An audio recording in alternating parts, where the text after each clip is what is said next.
Ça va être quoi le Dark Trading? Ça va être ça. Attendre le bon moment.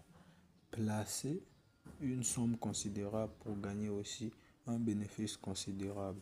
Comme là, la preuve, on a attendu que si tu sois à 1,1 et vers la fin, le 3 but, la cote a augmenté à 1,86. On s'est placé parce que toutes les conditions étaient favorables. Certes, il y a des petits couacs, des petits ceci, des petits cela, mais toutes les conditions ont été favorables.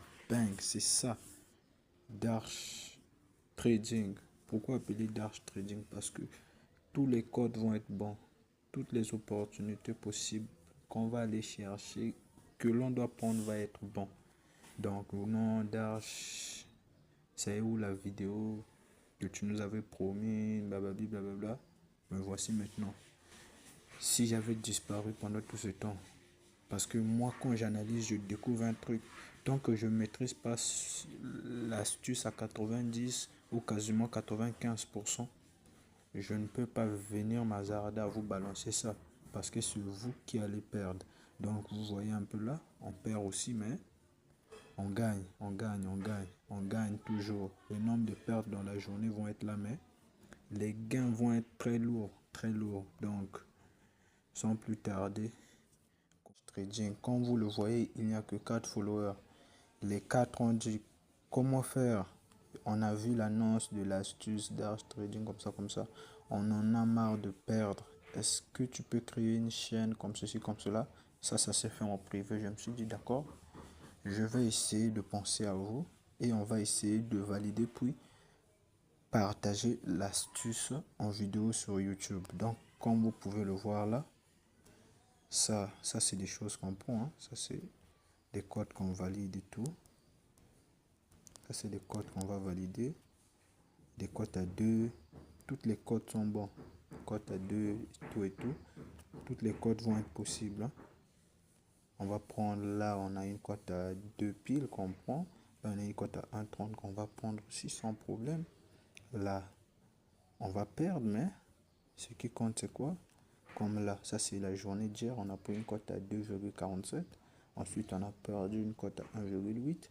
Mais on a pris une cote à 1,38. Puis on est venu prendre une cote à 2,12. Donc, tu vois, le nombre de pertes est infiniment petit devant le nombre de victoires. Donc, laissez-moi vous donner les conditions à respecter pour que l'astuce soit favorable pour vous. Conseil numéro 1 du Dark Trading. Quelle que soit l'intensité et les opportunités du marché, ne jouez jamais un match ayant un carton rouge. Donc si vous voyez, vu que le Dark Trading consiste à prendre des opportunités en direct, parce que là-bas les cotes sont folles. À partir d'aujourd'hui, évitez un peu de faire des devinettes. Les devinettes, c'est quoi en paris sportif? Tu te lèves un bon matin, bon, je vais aller jouer un coupon. Si tu vas gagner, Barça va gagner, Bayern va gagner. Ça, tu devines l'enjeu du match. Ça s'appelle des devinettes. C'est une probabilité infime d'entrée. Or, quand tu suis toi-même le rythme du match, par exemple à la 45e minute, tu vois comment tu joues, tu vois comment Bayern joue. Là, tu peux te dire non, il y aura peut-être un but. Il y aura un but. Et tu attends le bon moment, boum, tu places. Mais quand il y a un carton rouge dans le match, ça modifie complètement tout. Donc, conseil numéro 1 à respecter. Conseil numéro 2, allez toujours, analysez toujours un pré-match avant d'aller vous placer en direct. C'est ça, c'est ça.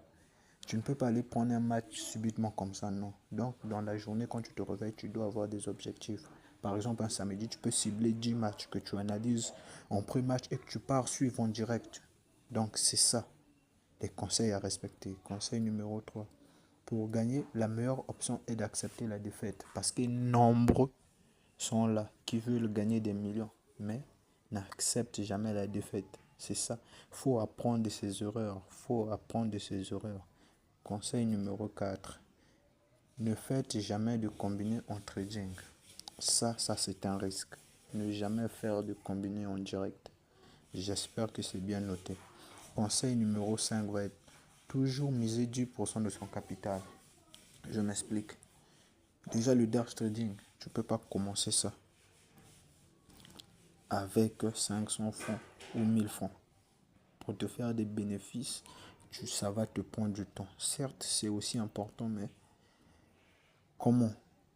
Toujours miser 10% de ton capital. Tu peux commencer à jouer des paris sportifs avec 10 000 francs. Mais à chaque opportunité en direct, tu dois miser seulement 1 000 francs, 1 000 francs, 1 000 francs. De telle sorte que si tu perds les 1 000 francs, ça n'impacte en rien. Donc, conseil numéro 6. Laissez la place au temps, car les moins patients perdront toujours. C'est ça même. Faut toujours laisser sa place au temps. Tu dois te fixer un objectif. Comme moi là, j'ai des objectifs. Et vous aussi, tu peux te dire, bon, là, nous sommes presque en septembre. D'ici la fin octobre, je dois avoir 3 millions. Tu vois? Ne pas te dire, bon, je me lève un matin, je vais placer un coupon où je vais gagner des millions. Tu vas perdre. Tu vas perdre. Donc, j'espère que c'est noté. Conseil numéro 7. Là où l'on mise son argent n'est plus considéré comme un jeu de hasard. Attention. Nombreux se disent encore les paris sportifs, jeu de hasard. Mais tu mises ton argent et tu considères ça comme un jeu. Et comme ça, tu souhaites gagner. C'est risqué. Attention. Conseil numéro 8. Toujours apprendre de ses erreurs. Ça, c'est vrai. Quand tu te places, pam, tu échoues. Tu dois apprendre à qu'est-ce qui a fait ce que je puisse perdre. C'est ça. Qu'est-ce qui a fait ce que je puisse perdre. Conseil numéro 9. Limiter le nombre de pertes dans la journée. Comme moi, j'ai des nombres de pertes que j'ai limités dans la journée. Dans la journée, si je joue 15 coupons et que je perds 8 à 9 coupons, j'arrête. Parce que je vais perdre sur le long terme. Je vais perdre. Donc, il faut toujours limiter. Tu dois te fixer. Non, si je perds 3 coupons dans la journée, j'arrête. Parce que c'est une mauvaise journée. Conseil numéro 10. Éviter les tendances. Liverpool joue contre City ou Liverpool joue contre Arsenal. Il y a un yes favorable. Je vais attendre 15 minutes, puis je vais aller jouer le yes. C'est ça. Éviter les tendances. Éviter les tendances. Sinon, ça peut vous coûter très cher. Conseil numéro 11. Un gain est un gain. Donc, toutes les cotes sont importantes. C'est ça. C'est ce que je dis même. Excusez, c'est ce que je dis même. Un gain est un gain. Donc, toutes les cotes sont importantes. Donc, tu peux aller te placer à 10 000 francs ou à 1 000 francs. Tu prends une cote à 1,30, tu gagnes 300 ou 3 000. Peu importe, tu as gagné. C'est ça l'objectif. Ne vois pas le court terme mais le long terme. Conseil numéro 12. 99% des parieurs sont perdants. Donc, faites de votre mieux d'être des 1% gagnants. Ça, c'est vrai. La plupart des parieurs sont des perdants.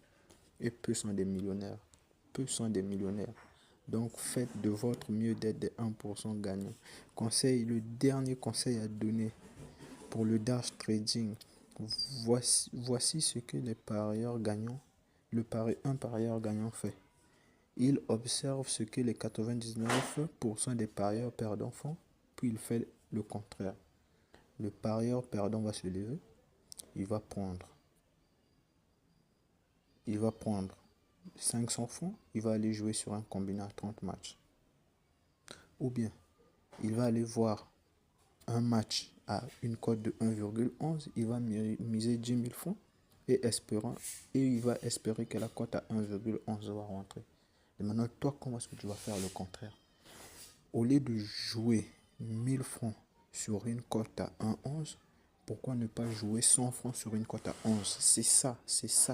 Ça va te payer sur le long terme.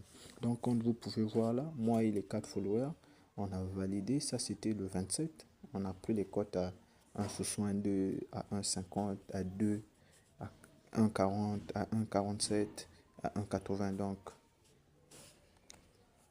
j'espère que vous allez rejoindre la team. Si vous voulez rejoindre le groupe, vous savez où me contacter. On va bien parler.